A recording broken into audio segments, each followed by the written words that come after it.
years, and we're looking a lot into the first few centuries after Nicaea, and we're just seeing a stark contrast between the church before the emperor got involved and the church after the emperors all got involved. So if you don't mind me asking, I'm just curious about you and some of your guys. Who introduced you to the early church, importance of the early church? Well, my dad used to read the church fathers to me. He was a Protestant.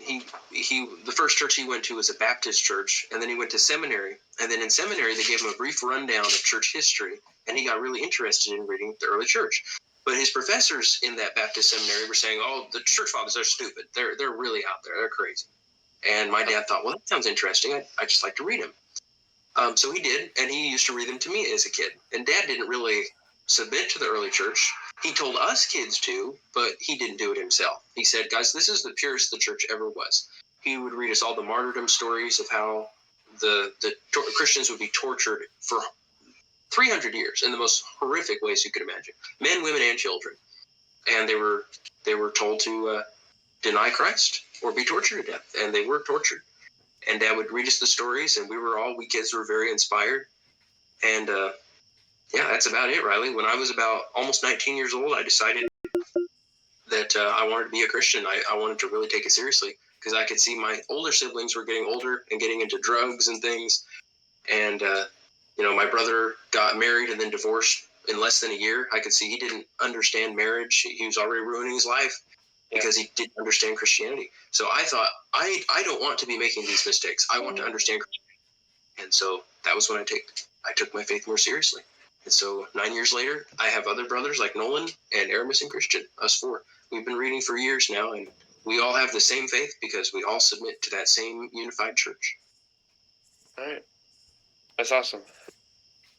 Yep. I hope you'll have the same joy as we have, Riley, because there's no church that can compete with the early church. There is no church as pure. There is no church as wise. There is no church with as much authority or that is closer to the apostles than these men. There is no church with more epic martyrdom accounts, more faithfulness to Christ all the way to the point of death. There's no church that compares in almsgiving, in charity, in self-sacrifice. I mean, this was the church at its peak, those first 300 years. And God gave us a record of it. We have, can you believe it, Riley? 2,000 years later, we have so many of their writings. We can verify that they believe these things. We can verify that this was the original version of Christianity. That's an amazing gift. And we've all got the internet. Look at us. We're able to read this. We're able to read the scriptures and all the writings of these men. So many men. Mm-hmm. That's a gift, Riley. Don't throw that away. This is Christianity. There is no version of Christianity that's more true or more pure than that original one.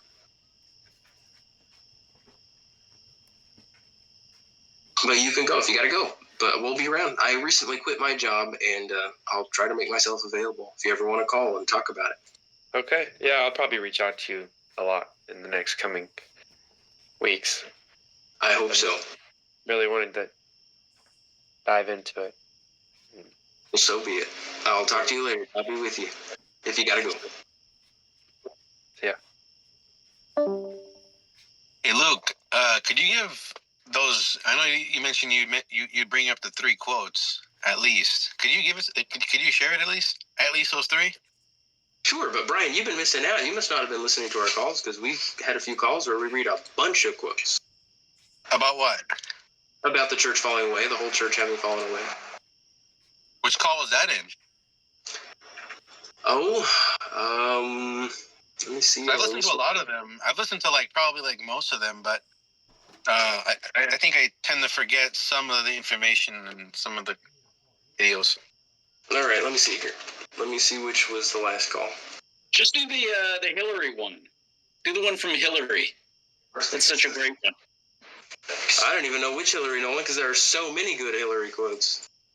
You get it also pulled up, right? Yeah, go grab it. Go grab it. I will give some from Jerome. I'll give some from Gregory. I'll give some from Basil. I'll give some from Athanasius and Hosius. Hosius was the chief bishop over the Council of Nicaea, Brian. When all the bishops, 318 bishops, got together at the Council of Nicaea, they chose one of them to be their spokesperson. And so they chose the oldest and the most respected. He was an old man who lived to be over 100 years old named Hosius. And this man, Hosius, says in his writings that the whole church has fallen away. He says that after Nicaea, when the emperor gets involved in ordaining all the bishops, Athanasius records a letter that he wrote to the emperor and saying, you're destroying you're destroying the church. He says the government has no business in choosing bishops. And if he is ordaining them, then they are fake bishops. They're fake pastors. They're not real. And Athanasius says the same thing. Hilary says the same thing. Gregory, Basil, a bunch of them. I've seen the Athanasius one, but just not the other ones that you're mentioning. I don't remember those. Let's get a Hilary of Poitiers. Yeah, I just posted the Hillary one. All right. In the chat. It would be great to also see the one that you're talking about with that old man, or that old brother, I should say. Oh yeah. Man, it's like I think I told you. I think I mentioned this a few days ago. I don't remember if I told you, but I think about how Catholics would say, well, to know history is to cease to be a Protestant. And sure, they may be true with that, you know. To learn history and learn the church, then, I mean, if you submit to it or believe it, then sure, you're going to cease to be a Protestant. You're not going to be a Protestant anymore. But at the same time, it shoots them in the foot, because if you actually do that, then you'll cease to be a Catholic or Orthodox. So it's like, and you'll just become a Christian. Exactly. So it's like it's so stupid how they make these arguments that literally like shoot themselves in the foot. Yes, but they're banking on people not reading it. And by the way, it's amazing, Brian, that some of these people actually do know that the church fell away, but they believe that it's good to have emperors involved. It's an amazing gymnastic game they play, where they say, well, you know, it is true that the early church says you can't have an emperor choosing bishops, and that if anybody was chosen to be a bishop by an emperor, his ordination is completely invalid, and he is to be excommunicated, and so is his entire congregation. They say it is true that the church does say that, but that's only saying if he's a pagan emperor. They say if it's a Christian emperor, then it's allowed. And that's just completely absurd. We can show you the documents, Brian, where they don't say anything about it needing to be a Christian emperor. They say, no, any emperor. They call him the ruler of this world. If any of the rulers of this world allow somebody to become a bishop, if somebody obtains the office of bishop through the rulers of this world, then his ordination is invalid. Okay, but let's hear Hilary. Here, we'll read Brian, let's have Brian read it for himself. We've read it several times. Brian will probably remember it better if he reads it for himself. Yes. Now, this is Hilary. He is in a town near France, in France. And he says in another quote, he says, after all the other bishops have either fallen away or just been exiled and replaced with fake bishops, he says he is one of the last remaining bastions in the entire world, he says, where there is a legitimate bishop. He says all the other bishops are gone. Anyway, he has this quote right here when he's talking to the Emperor Constantius. Against Constantius. Cool. Okay. The episcopates, which are seen now, have been... Wait, what is that? Episcopates. What is that? Okay. Do you know in the scriptures it talks about the overseers? Yep. Overseer is a bishop, and the word overseer is actually a really good translation of a Greek word. The word is episkopos, so episkopos. Epi means, it's like where we get the word epic, it means above, and then skopos is where we get the word like scope, telescope. So it means over, epi means over or above, and then skopos means look. So it's kind of like looking over or overseeing. So overseer is actually a really good translation. Mm-hmm. All right, so episkopos, that means an overseer, and the word episkopos is actually where we get the word bishop, because it's episcop, bishop. Get it? Episkopos is where we get the word bishop. Okay, so the episcopates, which are seen now, have been completely destroyed by you, because there is no one who has not already condemned himself, and also himself condemned the man from whom he received the priesthood. What remembrance of the saints will there now be to Sharon? So, talking to the emperor, right? Yes. That what he's doing by, I'm just assuming this is what it is, but him appointing bishops means that the office to be a bishop or to become a bishop has been completely destroyed. Then, like, there's no more apostolic succession at this point. Yes, and what are the reasons he gives, Brian? Commit it to your memory.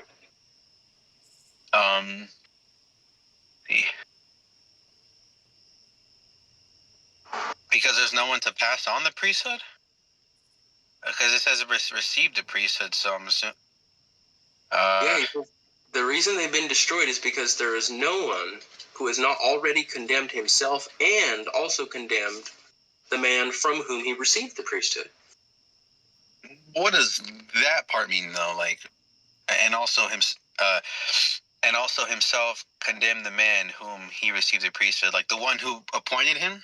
Yeah, he's saying if you say, well, the man who appointed me was a heretic, he's saying, well, then that means you're not a legitimate bishop.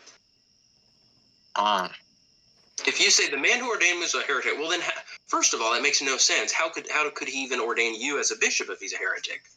But then secondly, if you call him a heretic, then that means you're opposed to him. That means he would call you a heretic. So in his eyes, that person who ordained you, he would say you're not a bishop. So you're both saying neither of us are bishops. Self-condemning each other, though. Yes.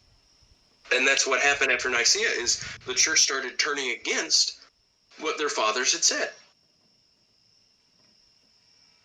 Just like Israel. So true. Now, you heard all the Athanasius quotes that we put together. We only put together some because I've only read a teensy-weensy percentage, fraction of what Athanasius has written. But in the small amount, we found tons of quotes where he says that the church is falling away. Yeah, I remember listening to like the letter with him talking about the Arian bishops. Yep. I mean, that part. If you've heard about that, I mean, he also talks about the reason why their ordinations are false is because the emperor chose them. The emperor ordained them. So they were Arian and appointed by an emperor. Yes. The two reasons why they're false bishops is because they are heretics, first of all, and secondly, the emperor chose them, and then the emperor told other fake bishops to lay hands on him and ordain him. Got it. Yes. So two things. Being a heretic means you can't ordain other people. Can I ask a question real quick? Sure. I think I texted this to Luke. I don't know if he's gotten back to me yet, but kind of like the arguments are definitely very, very convincing, especially at first glance and given all the evidence. But like the elephant in the room type question that remains is like, what is the fate? I know we're not God ultimately, but like, what is the fate of these professing Christians from 313 AD onward, especially considering like all these writings that we have access to, which is beautiful that we have access to them. They definitely didn't, for the most part, especially lay people. It's like, what were they supposed to do? And then like, what is their fate? Like, boy, do I have some quotes for you, Sam. Boy, do I have some quotes for you. This question has been answered, and very satisfactorily. In the same way that in Israel, when their priests failed them and fell away, repeatedly, by the way, but there's a long stretch where there were just simply no legitimate kings, and we know that eventually King Herod went and locked up, according to Josephus and Rufinus and others. They say King Herod actually went and locked up the priestly ephod, their priestly garment, and only gave it to whom he chose, and he gave it to the Sadducees, who didn't even believe in the existence of the soul. He gave it to Caiaphas. And the same thing has happened in the church now. These totally irreligious people have what they think is the priesthood, but it's a fake priesthood, not legitimate. But we know what we had to do. Same thing as in ancient Israel. Just because your leaders fall away doesn't mean the Christians themselves can't celebrate the sacraments. We are still able to celebrate the sacraments, and we have quotes. We're just beginning to collect quotes where they say that. So we can have baptism in the Eucharist. We can still have Christianity without those priests. okay, yes, but concerning like some of the things like the veneration of icons or like intercession and those types of prayers, couldn't one like reasonably conclude that these people during the 4th, 5th, 6th, 7th, 8th century were like under these bishops and thus doing these things, would that exclude them from true Christianity and then from salvation as well? If they were idolaters, yes. But, Sam, they were not venerating, they were not bowing. I hate that word venerate. That's just stupid. We should remove that from our vocabulary. It's not what's forbidden from God, and it's also a completely ambiguous term. We should refer to the Greek words, because that's all I'll ask any Cathodox. What Greek word are you referring to? If it's proskuneo, that's where we get the word prostrate, it means bowing. That is something completely forbidden for the first, not just 300 or 400, but like the first 500 years of Christianity. Completely forbidden to bow down to an image, a lifeless image. We never do that. So if they say something like, well, I'm talking about adore or something, ask them, what Greek word are you talking about? If you are bowing, that is what's forbidden, period. But no, they were not. The majority of Christians were not doing that. It wasn't until 787 that they had their so-called ecumenical council, Sam, where they said everybody has to do it. And are you aware that they, like more than half the church still opposed that? Yeah. They had the Council of Frankfurt right after. Far more bishops were assembled. You had the Council of Hieria before it that also, in a completely different part of the world, said we are never doing that. That is total blasphemy. The majority of the church was completely against it. It was Empress Irene, the child-murdering Empress Irene, who killed her own son, murdered him, who got together that fake council, with just completely ridiculous council, with a fake bishop. They only had one patriarch, Bishop of Constantinople. What's his name? Tarasius. And Tarasius was actually a court official. He was the imperial secretary to Irene. And he wasn't even in the clergy. He was neither a deacon, nor a presbyter, nor a bishop. He was actually just a secretary. And you know, in the church, they have a rule that somebody must be ordained first as a deacon, and then after they have, climbed the rank up to a presbyter and bishop, then they're ordained as the patriarch of an entire massive province, like over the east. That's their rule. Did you know that this fake guy, this imperial secretary, Irene said, I want you to, well, first she went and intimidated the actual bishop, and she told him to give up his place as Bishop of Constantinople. His name was Paul IV, I think. And so he gave it up. Then she said, all right, well, let's have somebody else be bishop instead, since Paul IV, by the way, was an iconoclast. He was against, that was the sitting bishop of Constantinople at the time. So she says, I want somebody else. She says, are you going to be part of this council? And he was like, why don't you choose somebody else? And he was a real coward. He just let her go and choose somebody else to be bishop. So Tarasius they basically took him in a room. They said, all right, we now ordain you deacon, presbyter, bishop, patriarch. And they did it all at once. They said, all right, he's a patriarch. Go ahead and imperial secretary, you have this council. And the Bishop of Rome at the time, he sent Irene a letter and said, not only is your ordination that you just made of Tarasius completely fake ordination, he says, you're not even an empress. He says, there's no such thing as an empress having the authority of an emperor. She was calling herself emperor. He says, that's ridiculous. That's a man's title, and only a man can be emperor. And so, I mean, everybody knew it was completely absurd. And then the actual real emperor, which was Irene's son, he was Constantine V, I believe. He was asking his mother, he's about 18 now, some years ago, I said, Mom, I'm ready to be emperor. And she had him executed.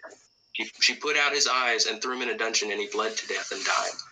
Mm-hmm. So that's the woman, Irene, their hero, who they call a saint.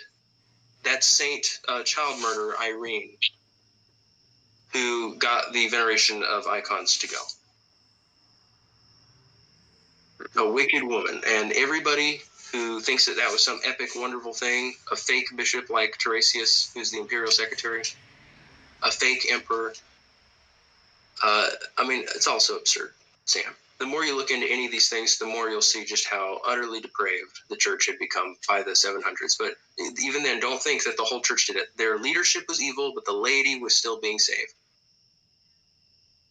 And then, like, with intercession, would you say similar thing?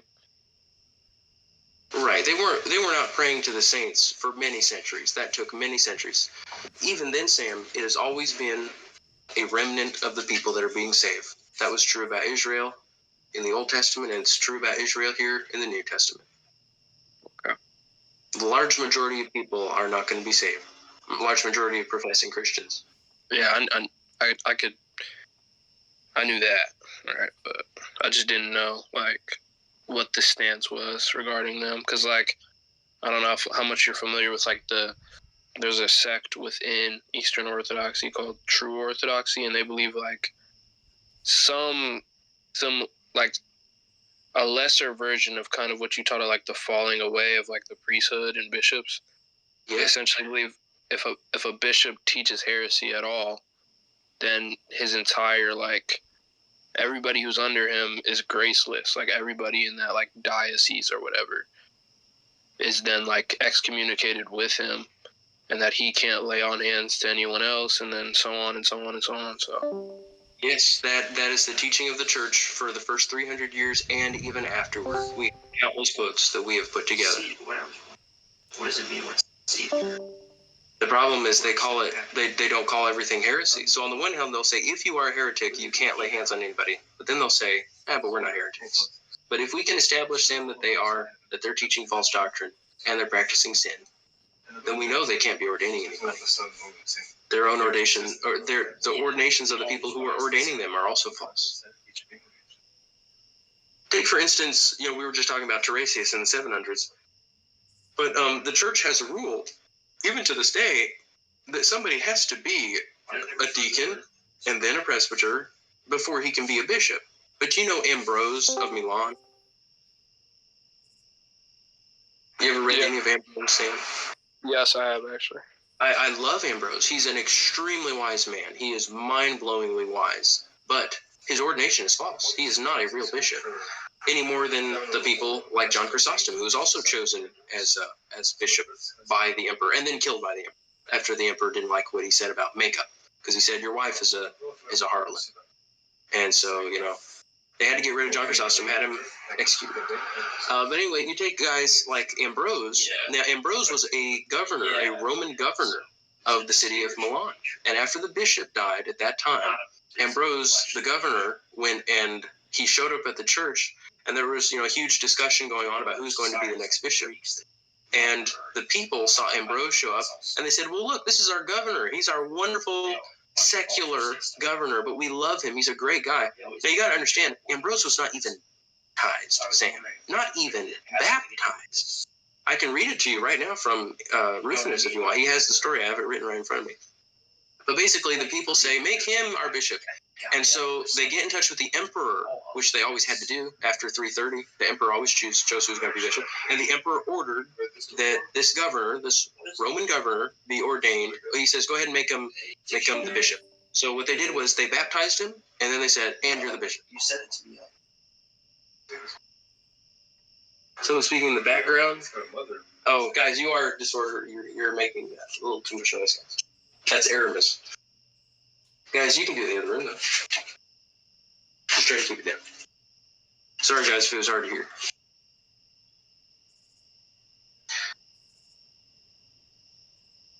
So, yeah, Ambrose is the one who ordained Augustine, Sam. Ambrose, who had a completely fake ordination, who wasn't even a Christian. He was baptized. He'd never read the Bible in his entire life. Baptized and ordained as bishop in the same day. That is completely illegal. And he was the governor. In the early church, they said, if you are a governor, if you want to become a catechumen, you have to give up any government office or any political office that you have. So, completely illegal. And then Augustine got his ordination, his fake ordination, from Ambrose. And it's no surprise that Augustine turned out as bad as he did. If you want to know why Augustine is not a real bishop, among many reasons, the church had a rule that if anybody at any time had been fornicating after their baptism, or if they had had a concubine after their baptism, that person could never become a bishop, because the rules for bishops, they're very strict. You have to be above reproach. You have to have a very good reputation, at least after your baptism. You can't be somebody who's fornicating. But Augustine continued to fornicate. It's a well-known fornication. He had a woman that he fornicated with for 2 years after his baptism, and then they ordained him to the priesthood right after he stopped. Was he baptized as an adult? Oh yeah, because he was a Gnostic first. Yeah, I remember. He was a Gnostic for 10 years. He was a fornicator for all those years, even down to his adolescence. And then when he was like 40 or 41, then they finally he got baptized. Then he fornicated with a girl for 2 years, and then they ordained him to the priesthood. So by definition, he cannot be a bishop. And also, the person who ordained him is not a real bishop. So in the era of like that seventh council, like Nicaea 2, we were just talking about, to I don't know what age, right? When like these like no-nos, like these big deal breakers were taking place, these big sins of like idolatry in the form of what you would say like intercession and bowing, prostrating icons and stuff like that. What it like the numbers had to be like, I don't want to specify specifically about numbers, but like the numbers had to be really low, right? Like in terms of like faithful Christians holding on to even a remnant of like the ancient faith and not partaking in like a grave sin. Those numbers had to be really low for hundreds of years. Am I mistaken? People who are not committing a grave sin? Yeah, like, cause like, so like Nicaea 2, it's like, okay, you have to bow to icons, you have to kiss them with passion, I think it says, or something like that. Yeah, show them affection. Yeah, and then you don't have like, I know Protestantism has its, equally as bad issues in terms of doctrine, but it's like from Nicaea 2 all the way up until like pre-Reformation, is there really any other prevalent form of Christianity than these Nicaea 2 affirming churches? Well, no, the church has fallen away. It's reached that age that was predicted, that the majority of people would accumulate for themselves teachers in accordance to their own desires. And by the way, what you're saying, Sam? Oh, go ahead, Nolan. Well, I just want to add real quick. Luke and I are not experts in all of history. I mean, this literally just started only, relatively speaking, a few years ago. Luke and I deciding to read what the very first Christians for the first 300 years believed, and that's kind of where we've been starting from. As far as what specific groups were holding on as best they could to the ancient faith throughout all of history up to this point, I don't know. I haven't studied that enough. Like Luke and I just said, I mean, we have only just recently started reading the centuries after Nicaea. That's only a recent thing. And even then, we're only talking about like a couple hundred years later, not going very far at all, not going any further than like past 600 or something like that.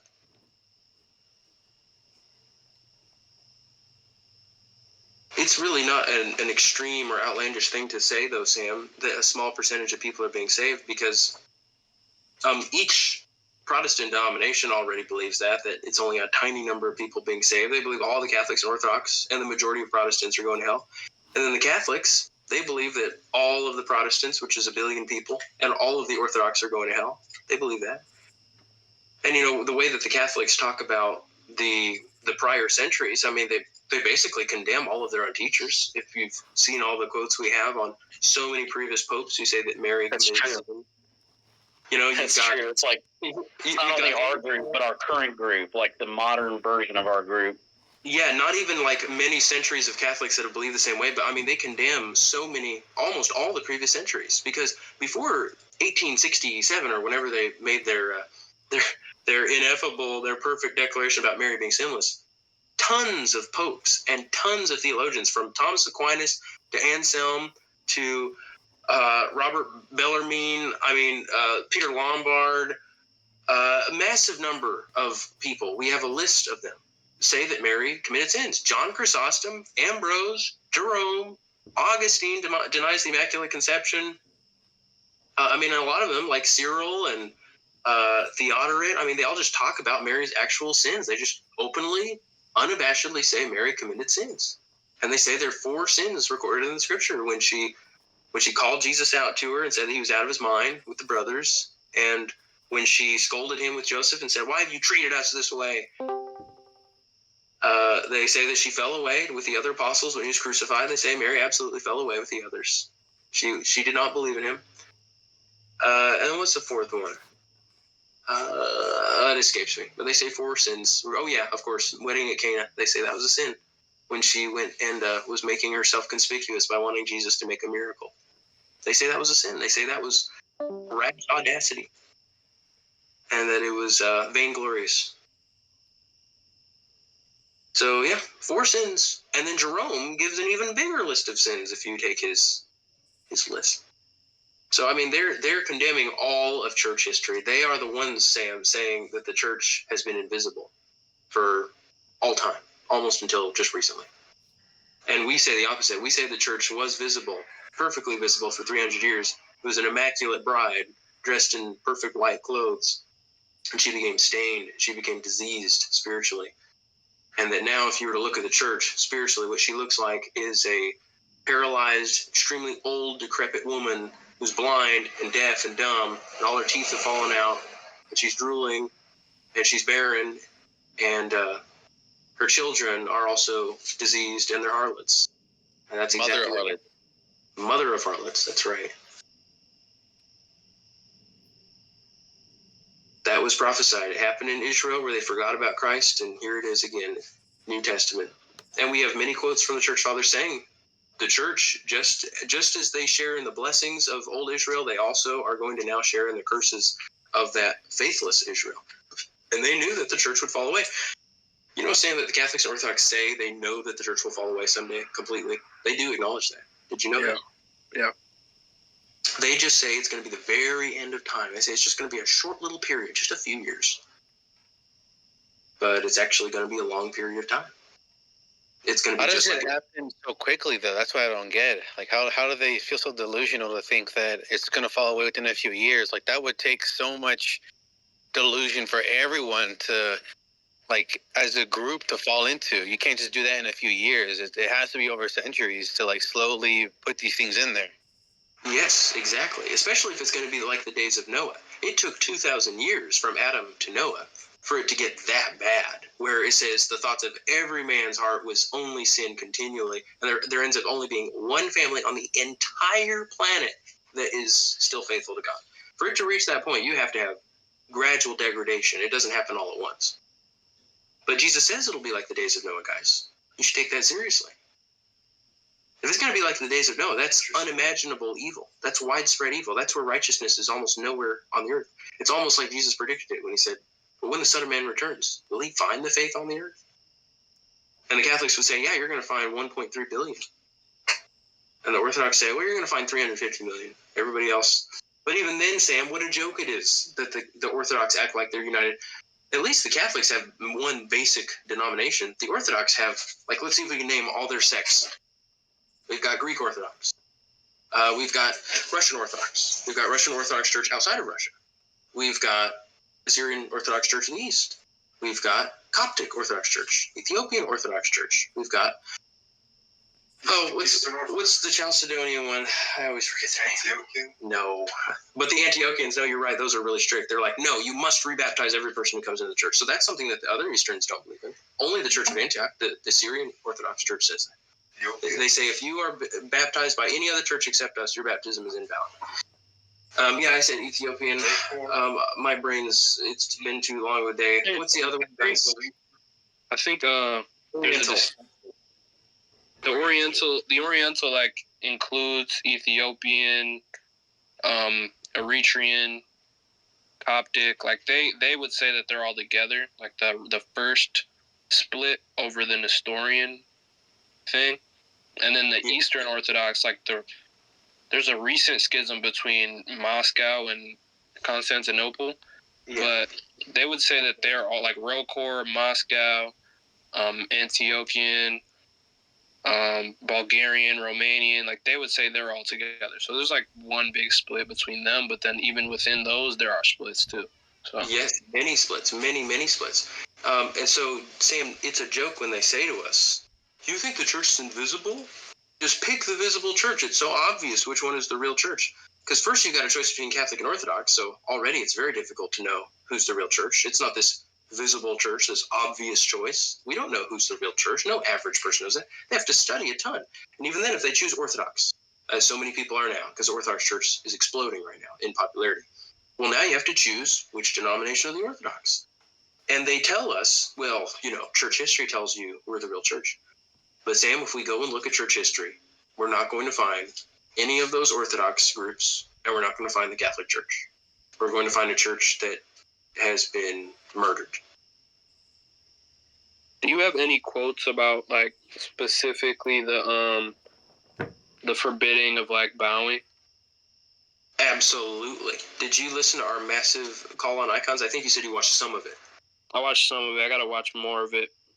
Yeah, Okay. I'll probably just make. It's probably all in there, huh? It is. It's Okay. 4.5 hours for a reason. It's not us like going really slowly. It's us moving fast for 4.5 hours, and there are so many quotes.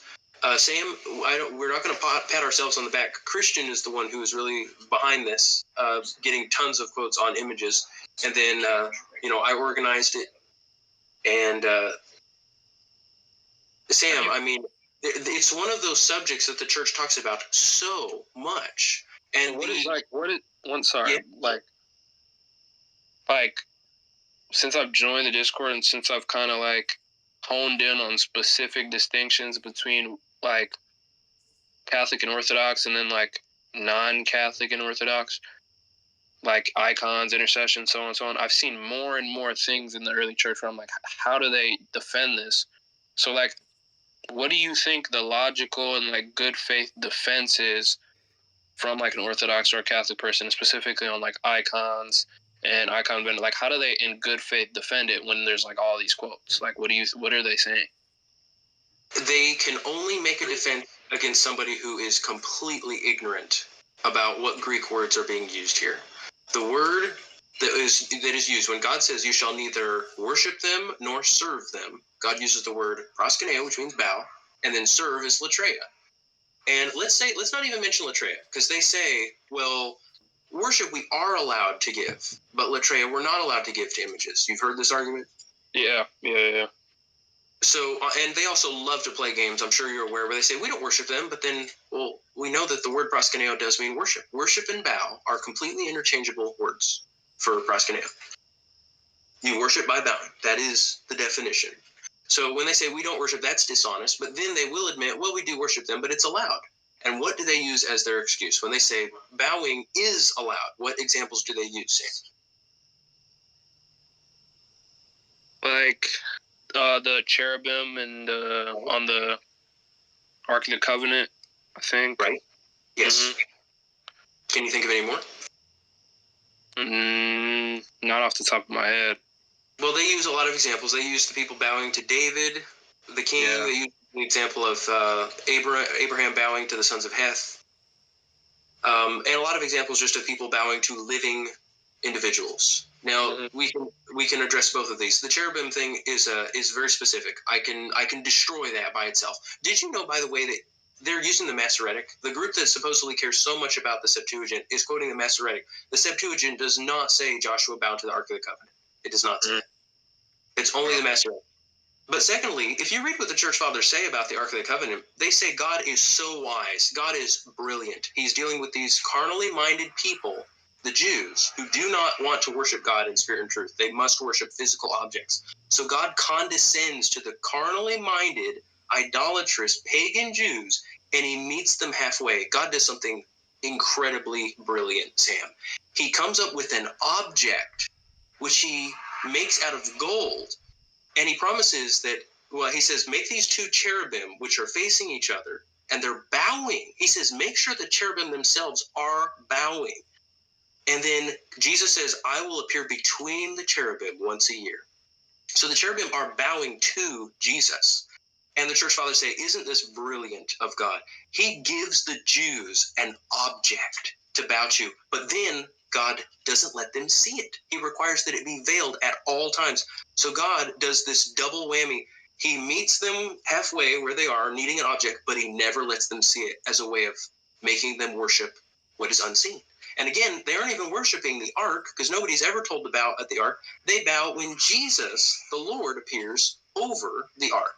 That's what they're bowing to. They're never told to bow to the ark. They're bowing to Jesus, who appears between them. And Tertullian and Clement of Alexandria point out how God made it so that the Ark of the Covenant was not an object of worship. Why? Because the angels themselves are bowing. How can you bow to someone who's bowing? The one who's bowing is telling you, I'm not worthy of worship, right? Isn't that brilliant? Yeah, for sure. And by the way, the Septuagint says that he bowed. It says Joshua bowed in the presence of the Lord. It does not say he bowed to the ark. That's a Masoretic addition. It's fake, false, it's evil.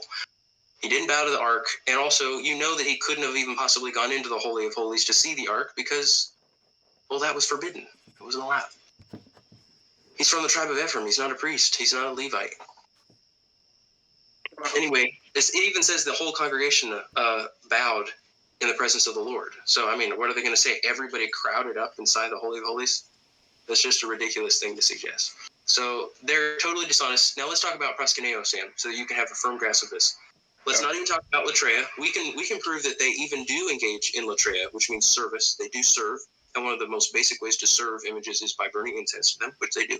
But we aren't going to talk about that. We'll just talk about proskuneo. Do they bow to images? Yes. I mean, absolutely.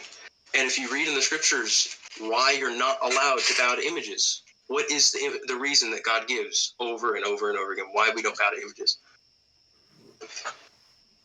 Worship God alone. I mean, well, are we allowed to bow to a human being? Yeah. Seems like it. We sure are. So it's not that he says you may not bow to a human being. People bowed to David. They bowed to, Abraham bowed to the sons of Heth. Many times throughout Scripture, people bow to others. Now, it is true that Peter says, "Don't bow to me." He tells that man, "I'm a servant. I'm just a man." So Peter very humbly says that. But we know throughout history that, women, wives, and children would bow to the head of the household. People would bow to anybody of preeminent authority. Peter is showing great humility by doing that. And I think it's a wonderful sign that they say you shouldn't even bow to Peter. It's a great testimony. Peter doesn't want to be bowed to. But the real issue here is bowing to lifeless images, Sam. That's what we're forbidden to bow to. Never once are we forbidden to bow to a living person. But what do they always appeal to when they say we are allowed to bow to images? They say, look, somebody bowed to a living person. Well, that's completely changing the subject. What is the response when they say, "Oh, well, these saints are alive," so to say, even though they're not the images? So I kind of see where you're going to respond to that. Even if they're alive, you can't bow to an image. Yeah. You're the image of God. You're not allowed to blaspheme. That's making God. Remember, Sam, you're the image of God. So if you bow down to something lifeless, or if you bow down to, even if it were alive, if you could bow down to your own creation, that is a perversion. That's blasphemy. That's making God bow down to his creation. You're not allowed to do that. That's the same reason a man is not allowed to cover his head. He is the image of God. So he doesn't do that. Yeah. Now listen to these reasons. Why are we forbidden to bow? Do they ever mention anything about all their ridiculous distinctions about adoring? Like, you can worship, just don't adore. Ridiculous. Yeah. I'll mention that in just a second about how easy it is to nail them if they ever bring up adoration. That's a distraction. Okay, Exodus 20, he says, "You will not make for yourself a carved image, any likeness of anything that is in the heaven above, or that is in the earth beneath, or that is in the water under the earth. You will not bow down to them, nor serve them." Again, that's the Greek word proskuneo, where we get the word prostrate, means bow. Again, in Leviticus 26, he says, "You shall not make idols for yourselves, neither a carved image nor a sacred pillar shall you rear up for yourselves, nor shall you set up an engraved stone in your land to bow down to it, for I am the Lord your God." And they'll say something ridiculous. You already know all the ridiculous stuff. The Ark of the Covenant's a joke. Again, do they want to call themselves stubborn Jews? Even if God had allowed them to bow to the Ark of the Covenant, which he never did, Sam, do you see how ridiculous it is to appeal to the Jews who only know how to worship carnally and who God had to condescend to in order to, even avoid destroying them? God wanted to annihilate them because they were so evil. And he had to give them this burdensome law, which was a cross between pagan forms of worship, having blood sacrifices and everything, and spiritual worship. God doesn't want us to worship that way. He said he hated that. All those scriptures where he hates their form of worship. He's tired of the incense. But listen to this one. Here's Psalm 96:7. He says, "Let all that worship graven images be ashamed, who boast of their idols. Worship him, all ye angels." So everybody who bows to graven images must be ashamed. Again, Isaiah 2, he says, "And the land was filled with abominations, the works of their hands. And they worshipped the thing their fingers made. And a person bowed, and a man was made low. And I will certainly not forgive them." So why is it an abomination? because somebody's bowing to the work of their own hands. They worship something their own fingers made. It's a lifeless thing. It's them bowing themselves to something beneath them. Again, Jeremiah 10, everyone is dull-hearted without knowledge. Every metalsmith is put to shame by an image, for his molded image is falsehood, and there is no breath in them. They are futile, a work of errors. In the time of their punishment, they shall perish. There's no breath in them. That's the reason we don't bow to it. If it had breath in it, we could bow to it, but even then, it better be something above us. It shouldn't be someone who's beneath us. Again, Isaiah 47, they lift up to their shoulders, they carry it, they set it in its place, and it stands there. It cannot move from its place. If one cries to it, it does not answer or save him from his troubles. Remember this and stand firm. Recall to mind, you transgressors. So he's talking about how useless it is by itself. It's not alive. Habakkuk says, what profit is an idol when its maker has shaped it? A metal image, a teacher of lies. For its maker trusts in his own creation when he makes speechless idols. Woe to him who says to a wooden thing, awake, to a silent stone, arise. Can this teach? Behold, it is overlaid with gold and silver, and there is no breath at all in it. And again, when you read the Church Fathers, Sam, you'll see that's what they emphasize, that we don't bow to something lifeless. I can give you a bunch of real zingers if you want, just go on the website. On the website, we highlight things in red, which are really, really great points. But when we highlight something in purple, that means it is an utter death blow to the Catholics and Orthodox. The red destroys them. But purple is something that they won't even begin to make a refutation of. They'll just run if they see these quotes that we highlighted in purple. But here's go ahead, Sam, because there are a lot here. I could post a lot more. I'm gonna check that out, and I do gotta run here soon. But I know you said you want to start soon on the whole public, you want to call it debate or whatever. Do you have like a timeline on that? Because there's so many people right now who just gauging their intentions. They definitely want to find ancient Christianity. They're tired of the rock concerts at their churches and the lovey-dovey. They want the truth and they want to serve God, and they're going to Orthodoxy, as you know. It's I know people.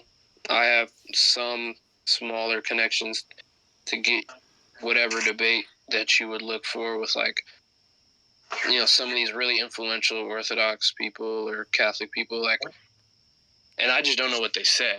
I'm really trying to see them as good faith. Obviously they're educated. I'm trying to see them as good faith, but they continually teach Orthodoxy. So the question is what are they going to say to all this? I'm just eager to hear it.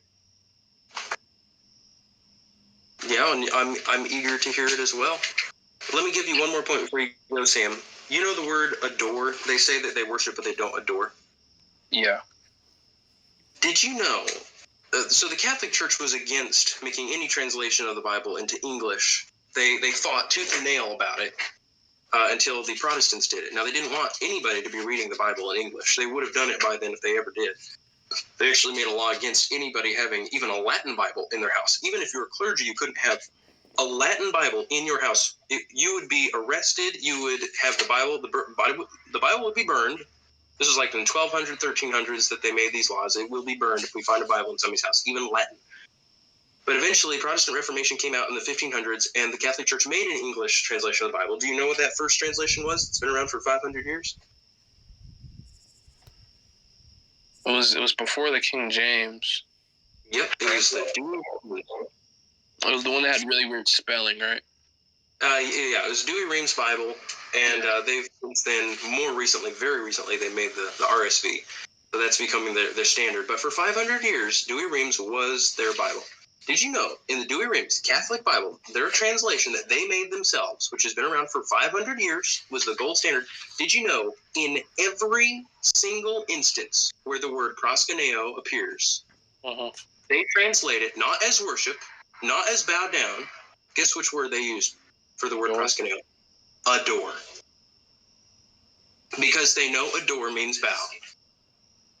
It is it's a Latin word that means bow. It's the Latin version of proskuneo. And they're basing it on the Latin Vulgate, so adore.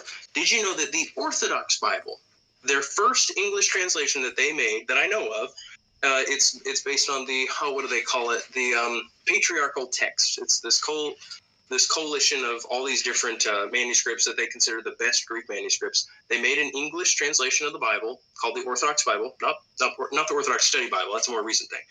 But they made a Bible called Orthodox Bible, which is very hard to find online right now. Guess what they decided to use in every single instance of the word proskuneo? They didn't use bow. They didn't use worship. Guess which word the Orthodox used for every instance of proskuneo? Adore. Adore. And now they're playing this ridiculous game that adore means something other than worship or bow. It is easy to refute. It's easy to crush. I don't know why nobody online does it. It is easy to destroy. There is no difference between adoring and bowing. In fact, in the Church Fathers' writings, you can see throughout, and also in the Scriptures, you'll hear the Church Fathers like Augustine at one point saying, the heathen adore their idols. He says, we saw them adoring images. Gregory the Great has a quote. He says, we saw some people in your fraternity adoring images. Now, if the Catholics and Orthodox are speaking the truth, adoration is something that happens in the heart. It's not something you can actually observe outwardly. So you would just be assuming somebody's heart and their intentions if you say, well, I saw you adoring it. That's impossible if I can't actually see what's in your heart. But adoration is actually bowing. When they say we saw them adoring, they just mean they saw them bowing. And all the Latin writers like Jerome and Augustine, they just use that word interchangeably for bowing.